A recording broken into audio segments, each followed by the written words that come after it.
Timur Tengah kembali membara setelah serangan udara besar-besaran AS dan Israel pada akhir Februari 2026 mendarat di Teheran. Meninggalnya pemimpin tertinggi Iran Ayatollah Ali Khamenei dalam serangan udara pun memicu hujan rudal Iran di Israel dan pangkalan-pangkalan AS di kawasan Teluk. Iran telah bersumpah akan memberikan balasan yang setimpal, bahkan membuat musuh mengemis atas garis merah yang dilanggar Amerika Serikat. Lantas, seberapa kuat napas pertahanan kedua lawan ini jika duel berlangsung lama? Mari kita ulas dalam video berikut.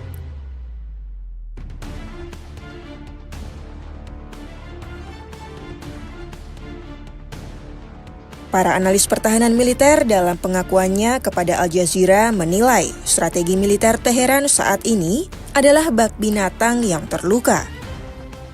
Jika dilihat secara konvensional, Iran berada di posisi yang sangat tidak menguntungkan.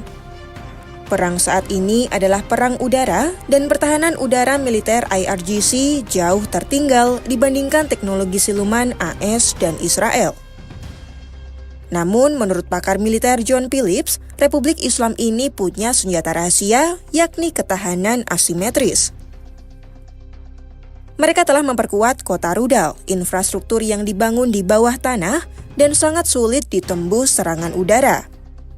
Secara militer, Iran adalah lawan tangguh untuk jangka panjang, mampu mempertahankan operasi rudal, drone, serangan cyber, dan proksi selama bertahun-tahun. Alasannya tak lain tak bukan karena sistem ini relatif murah untuk diproduksi dan bisa dikerahkan dari fasilitas yang tersebar luas, bahkan di bawah tekanan sanksi berat sekalipun. Tapi meski militernya bisa bertahan tahunan, secara politik dan ekonomi Iran dianggap sangat lemah. Kehilangan Ayatollah Ali Khamenei menciptakan tekanan internal yang luar biasa. Perang intensitas tinggi yang berkepanjangan berisiko menghancurkan ekonomi Teheran yang sudah rapuh, memicu kerusuhan internal, dan mengikis legitimasi rezim. Itulah mengapa Republik Islam ini diprediksi akan bermain cerdik, berosilasi antara serangan eskalasi dan jeda diam-diam, alih-alih melakukan perang terbuka skala penuh yang bisa mengakhiri kekuasaan mereka. Namun jika melihat reaksi Iran saat ini, Teheran tampak lebih agresif dibanding konflik Juni 2025 silam. Strategi pun bergeser dari defensif menjadi ofensif, bertahan untuk membalas dan membanjiri lawan dengan ratusan drone dan rudal balistik yang tersimpan di kota rudal bawah tanah.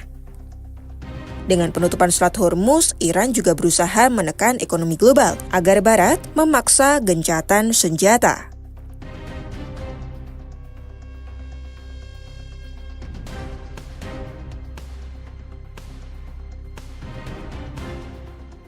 Lalu bagaimana dengan dua sekutu AS dan Israel? Masih dalam sumber yang sama, secara material Amerika Serikat dianggap tidak tertandingi.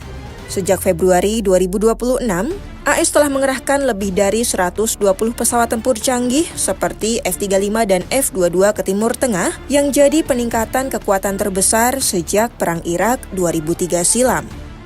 Namun, Donald Trump justru mengirim sebuah pesan yang membingungkan. Di satu sisi, ia mengancam serangan dahsyat, namun di sisi lain ia menyebut perang mungkin hanya berlangsung 4 hingga 5 minggu. Dalam keterangannya kepada ABC News, Trump mengakui setelah Khamenei tewas, Washington tidak berpikir untuk menargetkan siapapun lagi. Ia juga menyebut kepemimpinan baru Iran telah setuju untuk bicara dengannya, yang menandakan potensi berakhirnya konflik. Jika menilik kembali situasi domestik di kedua sahabat, kendala utama AS dan Israel bukanlah peluru, melainkan kemauan politik. Israel memiliki keunggulan kualitatif, namun mereka dihantui oleh kelelahan warga sipil dan biaya ekonomi akibat mobilisasi cadangan yang lama. Sementara bagi AS, masyarakatnya sudah jenuh dengan perang tanpa akhir di Timur Tengah.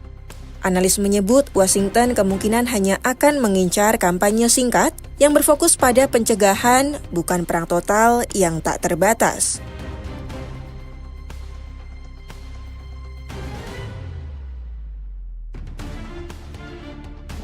Menarik untuk melihat kembali bagaimana ambisi awal Amerika saat konflik ini pecah. Anadolu mencatat, awal dimulainya operasi Epic Fury, Trump sempat memberikan sinyal optimis mengenai durasi perang ini. Saat itu, dalam sebuah upacara di Gedung Putih, Trump menyatakan bahwa operasi militer AS di Iran diperkirakan hanya akan memakan waktu 4 hingga 5 minggu. Namun, ia juga meninggalkan catatan yang penting. AS memiliki kemampuan untuk bertahan jauh lebih lama jika target utama mereka belum terpenuhi. Sebab, alasan utama Trump dibalik agresi ini adalah pertumbuhan program rudal balistik Iran yang disebut-sebut berkembang dengan cepat. Trump memperingatkan bahwa rudal-rudal Teheran kini bukan hanya mengancam pangkalan AS di Timur Tengah dan Eropa, tetapi sebentar lagi akan mampu menjangkau daratan Amerika.